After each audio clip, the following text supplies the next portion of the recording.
Hey, greetings good people, and welcome to yet another episode of MOSHBITS. In today's episode, we're going to talk about Cyberpunk because yesterday's episode of Night City Wire was totally bonkers, and I can't simply remember the last time I was so excited for a game, especially when it comes down to writing down all day long in a game that isn't a frigging racing game.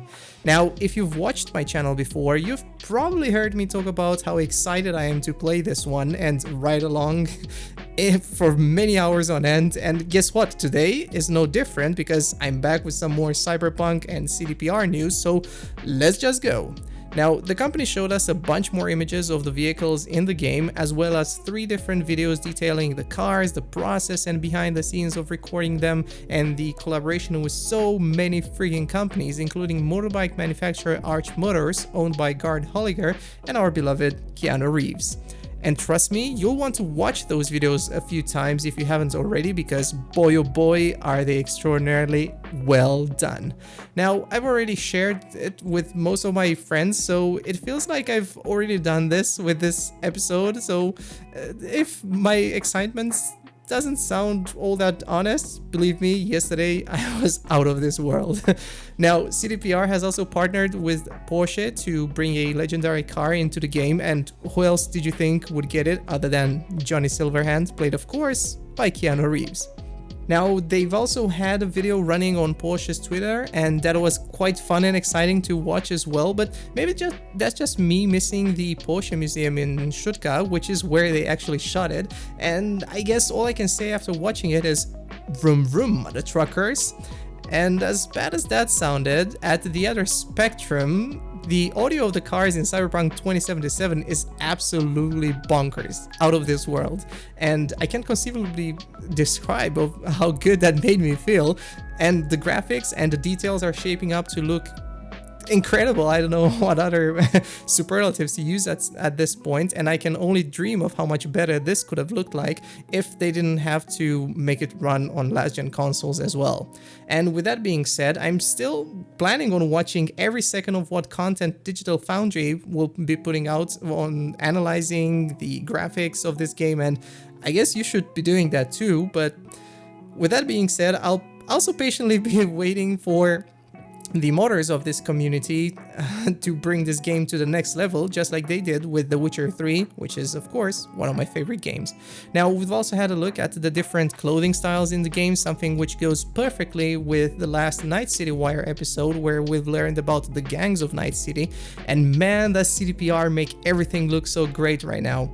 And I must admit, I haven't been so hyped like last year's presentations, but with each new Night City Wire episode that they are running, and with those new videos coming from fellow YouTuber Last Known Meal, check him out by the way, I've become increasingly more excited about this one.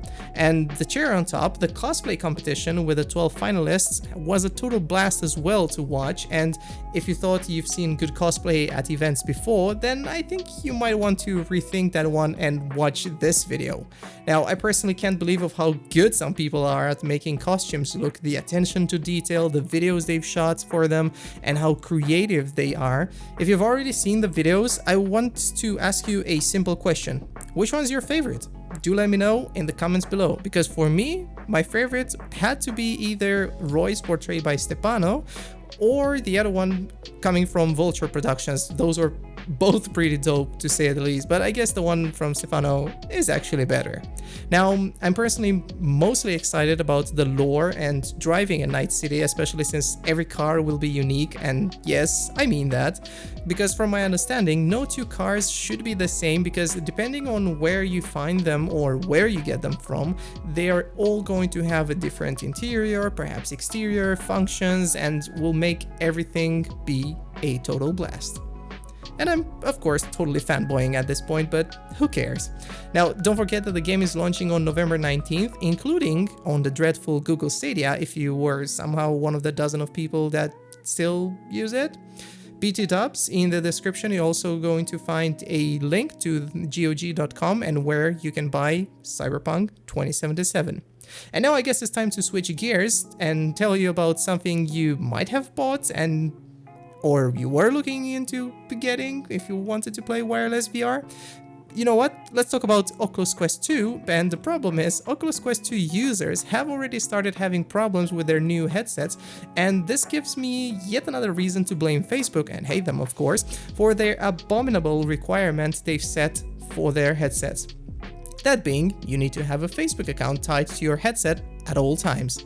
Now, it seems like this has been the root cause of users being locked out of their newly acquired headsets, as Oculus themselves wrote on Twitter that users are having trouble using the Quest 2 with their Facebook accounts. And my best guess at this time is that those users were actually trying to use either new or fake Facebook accounts, and they decided to ban them.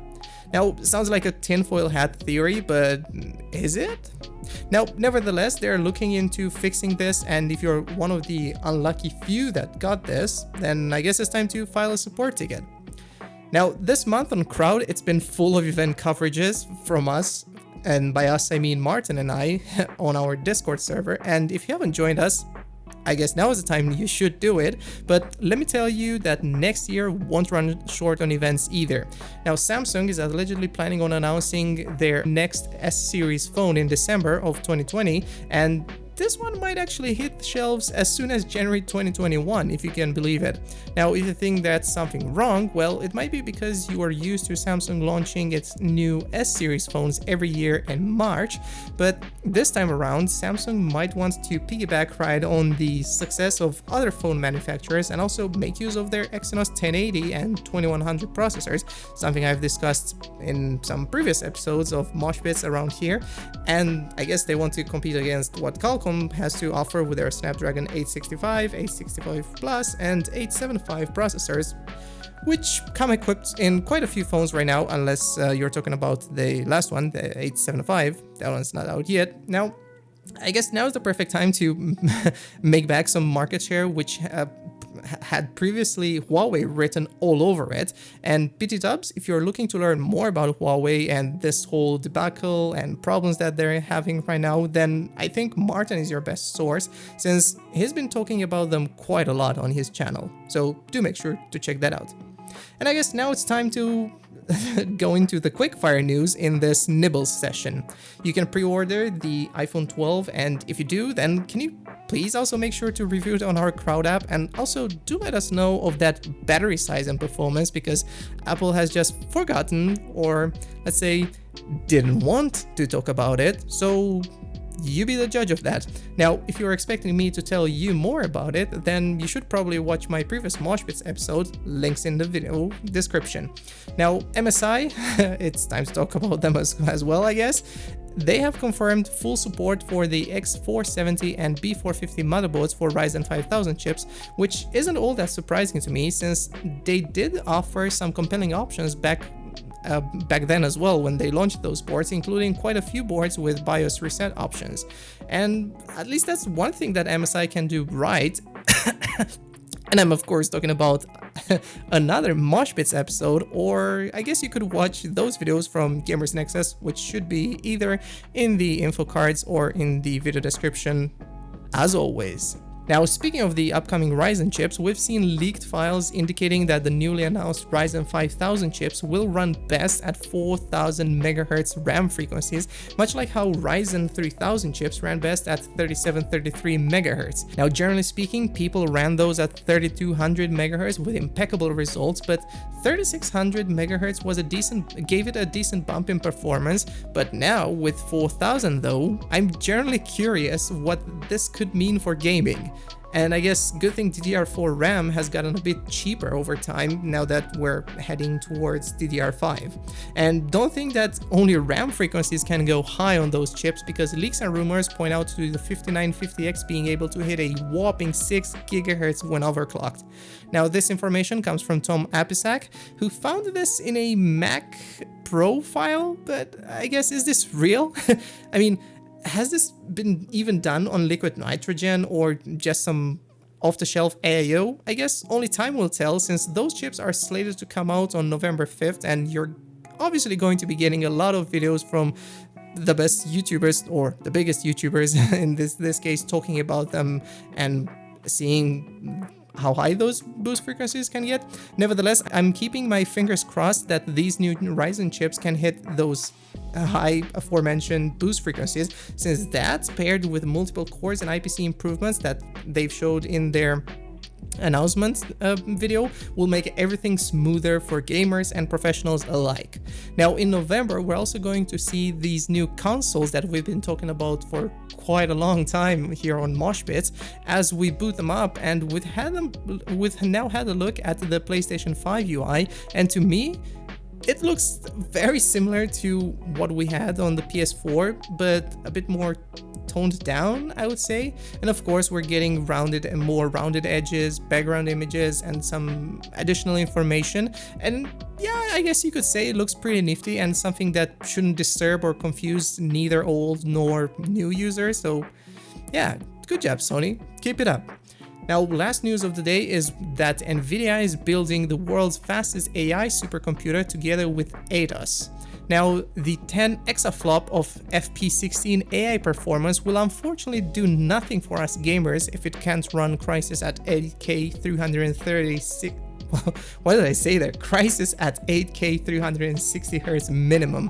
Jokes aside, this ambitious project should actually help us with a lot of things, starting with drug discovery, including against human malwares, plural over here, to space exploration and weather modeling and whatever else they can possibly and conceivably and unconceivably be able to do.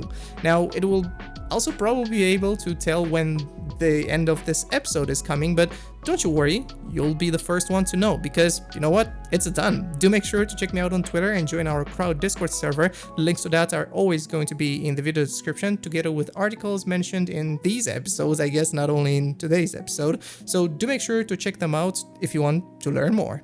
Thanks a ton for watching, guys. This has been Alex with the Red Elk, signing off.